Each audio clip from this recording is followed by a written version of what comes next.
Hey fellas, Nick here with Norbs Outdoors, and today I've got a nice short and sweet video for you guys. I'm going to be teaching and showing you my method for breaking in brand new hiking boots or shoes. I did a previous video on how to actually go into the store and choose which hiking boot or shoe is going to be right for you and your kind of hiking. So if you haven't seen that video, I highly recommend you go back and watch it because there's a lot of good information.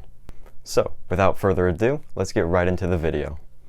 Alright, so granted you've actually gone out and gotten your first pair of footwear, I'd like to first start by saying something that's important above all else, and that is that no amount of breaking in will fix a shoe or boot that doesn't actually fit you correctly in the first place. Making sure that it fits you correctly beforehand is extremely important, so like I said in my other video, I highly recommend that when you're in the store, have a store associate actually help you out with getting the right fit on your shoe. Also in my previous video, I touched on the fact that some kinds of hiking boots and shoes will actually be a bit easier and take less time to break in. For instance, trail runners like these are pretty much good to go out of the box. Hiking day shoes and other lightweight shoes like that are also going to be pretty much good to go out of the box, but that does not mean you should skip all these steps. Following some of these steps will still help your feet get used to those shoes before you get out on the trail. In general, the bigger and stiffer a boot is, the longer and more rigorous of a process it will be to actually break that boot or shoe in. In this video, I've got a 4-step method for you guys that will pretty much get any, if not all, hiking boots and shoes broken in properly. Alright, so the first of the 4 steps is probably going to be the simplest and easiest to do. As soon as you bring home your brand new shoes, go ahead and just throw them on your feet and wear them around your house for a bit. Doing this will just get your feet used to it and you'll get a feel for how they feel on your feet. I would recommend doing this for about an hour or 2. Also, if you've purchased insoles to go in the shoes, now is a great time to go ahead and get those installed because you want your feet to be getting used to how it's actually going to feel on the trail. I know a lot of people that don't typically wear shoes around their house, but if this is you, you definitely do not have to skip this step. For you, I would recommend just going out and starting with some yard work. That will also help get your feet used to the shoes. During this phase, it's important to be hypercritical of exactly how they feel on your feet. If you notice any kind of pinching or rubbing, that's okay. It might just mean that you need to try lacing them differently. There's no need to freak out if it's not perfect at first. After about 2 or 3 days of this, you're going to be ready to move on to the second step. Alright, so you've worn them around your house for a bit, or you've done some yard work, and you've taken note of all the little details about the shoes. Step 2 is going to be just as simple, and it's also not going to interfere with your day-to-day life. What I want you to do now is to just wear them on your daily activities, like if you're going to the store, going to the bank, or even just going to school or work. It's a great time to just get some extra time in.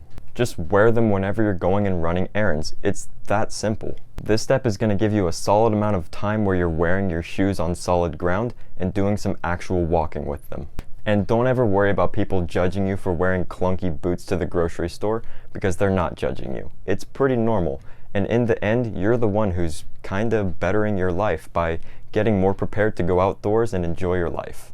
If you want to go the extra mile with this step, every day you could just put on your shoes and go for a quick walk around the block. This will just give you extra time where you're walking around with your shoes.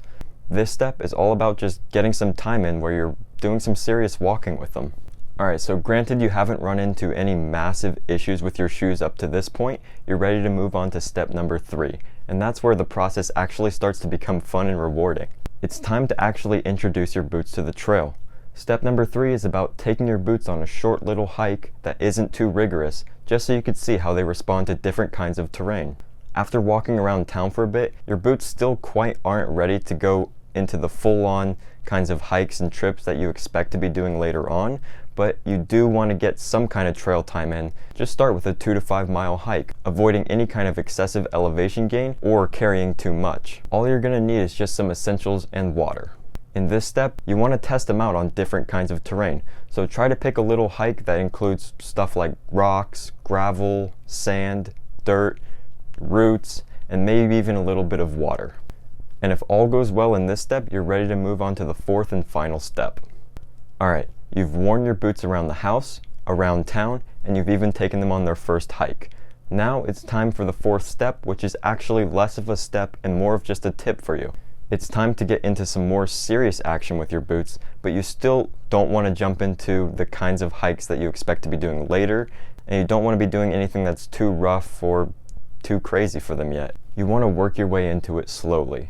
Each trip, you just want to slowly increase both the elevation you're climbing and the amount of weight you're carrying. Also, you can include more and more trails that include rougher terrain. Taking this slowly and gradually will ensure that you don't end up in the middle of nowhere and in the middle of really rough terrain and then realize that your shoes either don't fit right or you need more time to break them in. This step will for sure take the longest and it seems a bit tedious, but this is where most of your breaking in is actually going to happen. Well, there you go, that's all 4 steps wrapped up for you. And it really is that simple and easy. But now you have all the information you need to actually take your brand new boots or shoes and get them properly broken in before you go out and use them like you want to.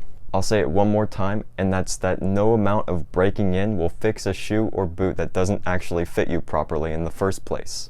Out on the internet, you can find all sorts of so-called shortcuts, but I can tell you one thing from experience, and that's these either don't work or they just cover up a problem that's going to come back later and make things worse.